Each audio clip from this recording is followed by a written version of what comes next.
Welcome to JC Maths Tuition. 12th Business Maths Chapter 2 example 2.7 பார்க்கலாம். Evaluate integral of x plus 2 divided by root of 2x plus 3 dx.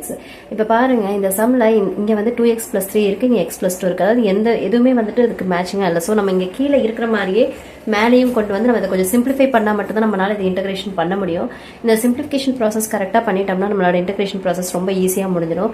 So இப்போ பாருங்க first இது simplification பண்றதுக்காண்டி first ஸ்டெப்ல என்ன பண்ணலாம்னா இங்கே 2x இருக்கு. நம்ம யூஸ்வலாக யூஸ் பண்ணுற x பவர் n ஃபார்முலா தான் யூஸ் பண்ண போகிறோம். ஸோ நம்ம x பவர் என்னும் போது ஒன்று ரெண்டுமே எக்ஸாக இருக்கலாம், இல்லை ரெண்டுமே 2xஆக இருக்கணும். ஸோ நம்ம என்ன பண்ணலாம்னா ஃபர்ஸ்ட் ஸ்டெப் இந்த சம்மில் 2ஆல் மல்டிப்ளை அண்ட் டிவைட் பை 2. எதனாலனா இப்போ பாருங்க நம்ம சொல்கிற உங்களுக்கு புரியும். இன்டகரல் ஆஃப் இப்போ ஒரு 2ஆல் மல்டிபிள் பண்ணுறோம். 2 into x plus 2 divided by root of 2x plus 3 dx. இது மல்டிபிள் பண்ணிட்டு டிவைட் பண்றதை வந்து நம்ம வந்து வெளியவே போட்டுக்கலாம். இப்போ நீங்க பாருங்க இந்த 2 மல்டிப்ளை அண்ட் டிவைட் பண்ணும்போது இந்த 2 இந்த 2 கேன்சல் ஆகிட்டு இந்த சம்ல எந்த சேஞ்சுமே கிடையாது. சம்ல எந்த சேஞ்சுமே இல்லாம நம்ம இதை மட்டும் பண்ணியிருக்கோம். நம்ம 2ஆல் மல்டிபிள் பண்ணி டிவைட் பண்ணிட்டோம். அதான் இந்த சம்மோட first step. So second step என்னன்னு பார்த்தோம்னா நெக்ஸ்ட் ஸ்டெப்ல என்ன பண்ணலாம்னா இந்த 2 வந்து உள்ள எடுத்துட்டு போய் மல்டிபிள் பண்ணலாம். நம்ம இப்போ இன்டகிரேஷன் ஸ்டார்ட் பண்ணல, ஜஸ்ட் சிம்பிளிஃபிகேஷன் தான் பண்ணிட்டு இருக்கோம். 2 into x 2x plus 2 2s are 4 divided by root of 2x plus 3 dx. இப்போ கொஞ்சம் மேட்ச் ஆயிடுச்சு பாருங்க. இது 2x இதுவும் 2x, பட் இங்க வந்துட்டு 4 இருக்கு, இங்க 3 இருக்கு. ஸோ நம்ம என்ன பண்ணலாம்னா அதுக்கு ஒரு இது பண்ணலாம். நீங்க பாருங்க 2x பிளஸ் நம்ம இந்த 4 வந்து எப்படி எழுதலாம்னா 3 plus 1 பிரிச்சு எழுதிடலாம். அப்புறம் இங்க பாருங்க கீழே வந்துட்டு 2x plus 3. ஸோ இந்த 2x plus 3 இங்கேயும் 2x plus 3 dx சொல்லி நமக்கு கிடைச்சிருச்சு. அடுத்து பார்த்தோம்னா இந்த 1/2 விட்டுறக்கூடாது. இந்த 1/2 கேரி பண்ணிட்டே போகணும். இதை விட்டுட்டோம்னா சம் தப்பாயிடும். ஸோ இப்போ நம்ம வந்துட்டு இந்த டினாமினேட்டர் வந்து இது எல்லா டேர்முக்குமே வரும் இல்லையா? ஸோ நம்ம இப்போ இது இப்படி பிரிச்சுக்கலாம். நம்ம integral of 2x plus 3 divided by root of 2x plus 3. இது ஒரு டேர்மாகவும் பிளஸ் இந்த plus divided by 1 divided by root of 2x plus 3 இது ஒரு டேர்மாகவும் நம்ம இப்போ தான் பிரித்து எழுதிக்கலாம். பிரித்து எழுதிட்டோம்னா பாருங்க இந்த சம் அழகாக வந்திருக்கும். இப்போ 1/2 இப்போ இங்கே வந்து பவரில் வந்துட்டு நம்ம என்ன ஃபார்முலா யூஸ் பண்ண போகிறோம்? X power n formula use பண்ண போகிறோம். இப்போ வந்து 2x plus 3 இங்கேயும் 2x plus 3 இருக்கு. நம்ம இந்த ரூட்டை வந்து ஃபர்ஸ்ட் மாற்றி எழுதிடலாம். 2x plus 3 இங்கே பவரில் எதுவும் இல்லைன்னா என்ன 1 இருக்குன்னு அர்த்தம். இங்கே வந்துட்டு 2x plus 3 ரூட்டை வந்து நம்ம என்ன எழுதலாம்? 1/2ன்னு எழுதலாம். ஸோ இது பவர் ஃபார்முலாவுக்கு வந்துடுச்சு. ப்ளஸ் சேம் அதே தான் இங்கே 1 டிவைடட் பை 2x plus 3 மேலே வந்து ரூட்டை எடுத்துட்டு 1/2ன்னு சொல்லி போட்டாச்சு. இப்போ நம்ம என்ன ஃபார்முலா யூஸ் பண்ண போகிறோம்? X power n formula use பண்ண போகிறோம். Integral of x power n dx is equal to x power n plus 1 divided by n plus 1 plus c. இந்த ஃபார்முலா தான் நம்ம இப்போ இங்கே அப்ளை பண்ண போகிறோம்.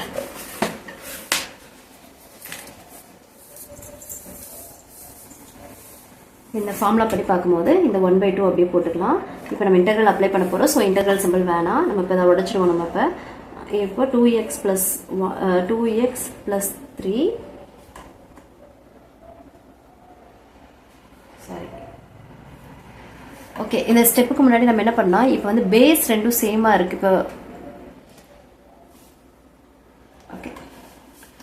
நம்ம இதில் வந்துட்டு எக்ஸ் பவர் n ஃபார்முலா தான் யூஸ் பண்ண போகிறோம். இந்த ஃபார்முலா யூஸ் பண்ணுறதுக்கு முன்னாடி நம்ம இந்த நியூமரேட்டர் டினாமினேட்டர் இப்படி தனித்தனியாக இருக்கக்கூடாது. இப்போ வந்து பேஸ் ரெண்டும் சேமாக இருந்துச்சுன்னா நம்ம என்ன பண்ணலாம்னா அதை வந்துட்டு மேலே பவர்ஸ் ரெண்டையும் வந்து என்ன பண்ணலாம்? மைனஸ் பண்ணலாம். 1 minus 1/2 ப்ளஸ் இது ஒரு டேர்முக்கு நம்ம சால்வ் பண்ணுறோம். அடுத்த டேர்ம் பாருங்க மேலே 1 தான் இருக்குது. ஸோ பேஸ் எல்லாம் எதுவும் கிடையாது. ஸோ எந்த ப்ராப்ளம் கிடையாது. 1 இருக்குது. பட் நமக்கு இது வந்து மேலே தான் வேணுங்கும் போது நம்ம என்ன பண்ணலாம்னா ப்ரீவியஸ் சம்லேயே நம்ம பார்த்துருப்போம். 1/2 கீழே இருக்கு டினாமினேட்டரில் இருக்கிறது பவர் மேலே போகும்போது மைனஸில் போயிடும்.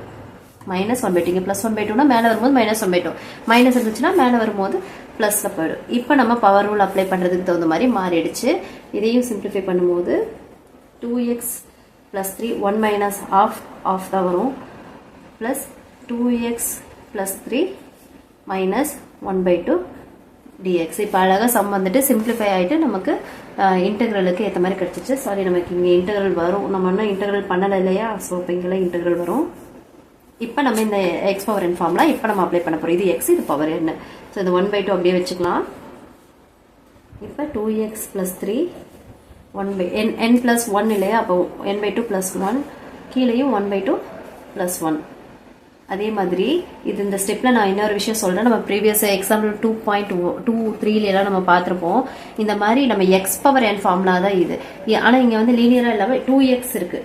2x இருக்குது. இது கூட இந்த எக்ஸ் கூட கோஃபிஷியன்ட் எது வந்தாலும் நம்ம அதை வந்து இதோட மல்டிபிள் பண்ணிக்கணும். இங்கே 3x இருந்தால் 3 போட்டுக்கணும், 4x இருந்தால் 4, அந்த மாதிரி கீழே டினாமினேட்டரில் எக்ஸ் கூட எக்ஸ் மட்டும் இருந்தால் இப்போ நம்ம இந்த ஸ்டெப் ரைட், இதுக்கு மேலே நம்ம எதுவுமே பண்ண வேணாம். பட் எக்ஸ் கூட வேறு ஏதாவது இருந்துச்சுன்னா அதை நம்ம கண்டிப்பாக மல்டிபிள் பண்ணி ஆகணும், இல்லைன்னா சம் தப்பாயிடும். நெக்ஸ்ட்டு இங்கே பாருங்கள் ப்ளஸ் இதே மாதிரி இதையும் 2x + 3 whole power -1/2 + 1 divided by -1/2 + 1 போட்டுக்கலாம். இதுலேயும் இந்த 2x இருக்கு இல்லையா, ஸோ 2 இன்ட்டு மல்டிபிள் பண்ணிக்கலாம்.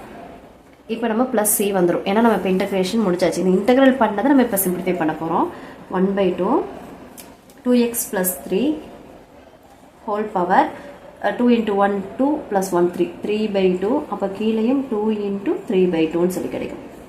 ப்ளஸ் இங்கே என்ன கிடைக்கும்னா 2x + 3 1 - ½ அதாவது -½ இது பண்ணும்போது நமக்கு +½ தான் கிடைக்கும் 1/2. இங்கேயும் 2 × 1/2 கிடைக்கும் ப்ளஸ் c. இப்போ பாருங்கள் இந்த 2 கேன்சல் பண்ணிக்கலாம், இந்த 2 கேன்சல் ஆகிடும். ஸோ இப்போ நம்ம நெக்ஸ்ட் ஸ்டெப் பாருங்கள். 1/2 2x + 3 whole power 3/2 divided by 3 plus 2x + 3 whole power 1/2 plus c. கீழே 1 தான் இருக்குது, ஸோ அது போட தேவையில்லை. பட் இதுக்கப்புறம் இங்கே பாருங்கள், இங்கே ஒரு 1/2 இருக்கு இல்லையா, இந்த 1/2 இது ரெண்டுக்குமே காமன் தான். ஸோ இதுக்குள்ளேயே எடுத்துகிட்டு போய் மல்டிபிள் பண்ணோம். இந்த ப்ளஸுக்கு அப்புறம் இருக்கிற இதுலேயும் கொண்டு போய் மல்டிபிள் பண்ணால் நம்மளோட ஃபைனல் ஆன்சர் கிடைச்சோம் பாருங்கள். ஸோ நமக்கு வந்துட்டு 1/2 2x + 3